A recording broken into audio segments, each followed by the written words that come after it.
What's something your parents did for your own good that still keeps you up at night? My mom told me the only worth I had was when I got good marks in school. I remember getting a B instead of an A plus one time, and she fed me uncooked rice until I started choking on the ground. You see, she had dropped out of high school and never had an education, but some uneventful circumstances made her entire perspective warped. So while she maintained a perfect image in front of people, even going as far as to actually hug me, behind closed doors, all that existed were her disciplining methods. I had to read every textbook on day one of each school year until I could recite them backwards. Whenever I tried to give up, she would slap me on my cheek with a binder and then proceed to say, "If you don't become a doctor, then you'll just end up on the streets." There was an essay competition in 8th grade, which had nothing to do with being a doctor, but my mother still told me I needed to get first place. When I got third, she made me stand under a cold shower in the middle of winter while she quizzed me on AP chemistry. Every wrong answer meant the shower would get prolonged by another minute. I ended up in the hospital so much that I knew the names of every nurse and doctor that diagnosed me. Every time they'd ask me questions like, "Why did I eat a whole pound of raw rice?" my mother would answer for me, "He's just naughty and likes to worry me on purpose." The last straw came when I'd finally found something I was happy with.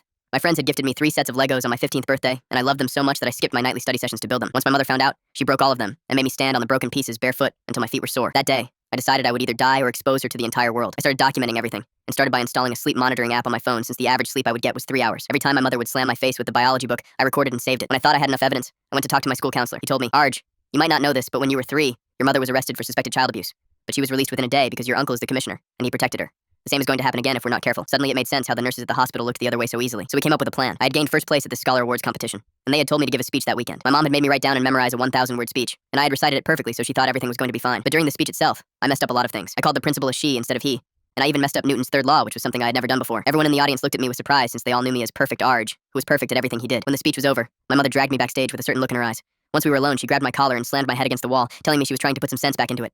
"How dare you mess up a simple speech? You're getting whipped by a leather belt when we get back home." Little did she know, I had been wearing a lapel mic, and the school counselor made sure it was never turned off. My mother's outburst was heard by all the teachers, the district representatives, and several other parents. She panicked when security rushed in and grabbed her by the arms. "This is just a misunderstanding," she yelled when she realized what I had done. She glared at me with the same eyes that she used to punish me with, and for a second I considered defending her. But by then the counselor had arrived, and her hand on my shoulder assured me that everything was going to be fine. So I looked back at my mother and pulled out a USB stick. "Here are my medical records and proof that she's been abusing me at home." The evidence was airtight, and my mother was taken into custody, granting me a huge sigh of relief. But my uncle started spam calling me the next day, chewing me out for daring to turn on my mother.